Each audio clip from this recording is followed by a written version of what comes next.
মার্কিন রণতরী USS Abraham লিঙ্কনকে হটিয়ে Hormuz প্রণালীর পূর্ণ নিয়ন্ত্রণ নিয়েছে ইরান। মার্কিন ইসরায়েলি আগ্রাসন শুরু হওয়ার পর বিশ্বের জ্বালানি করিডোর হরমুজ প্রণালী দিয়ে নৌযান চলাচলে বিঘ্ন তৈরি করে তেহরান।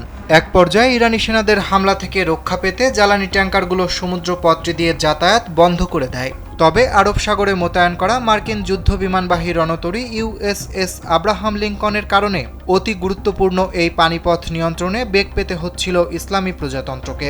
এবার সেই বাধা দূর হয়েছে বলে দাবি করেছে তেহরান। দেশের মানুষকে প্রতিদিন সুরক্ষিত রাখার প্রত্যয় নিয়ে সেফটি কেবলস সহ এলো সেফ সিলিং ফ্যান। ইরানি গণমাধ্যমের খবর অনুযায়ী একজন ইরানি নৌ কমান্ডার এ অঞ্চলে মার্কিন বাহিনীর বিরুদ্ধে প্রতিশোধ নেওয়ার হুঁশিয়ারি দিয়েছেন।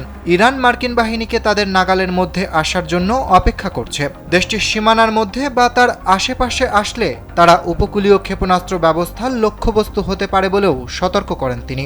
ওই কর্মকর্তা দাবি করেছেন, ইরানি ক্ষেপণাস্ত্র অভিযান এবং তৎপরতার মুখে মার্কিন রণতরী ইউএসএস আব্রাহাম লিঙ্কন ইরানের জলসীমা থেকে শত শত মাইল দূরে সরে যেতে বাধ্য হয়েছে।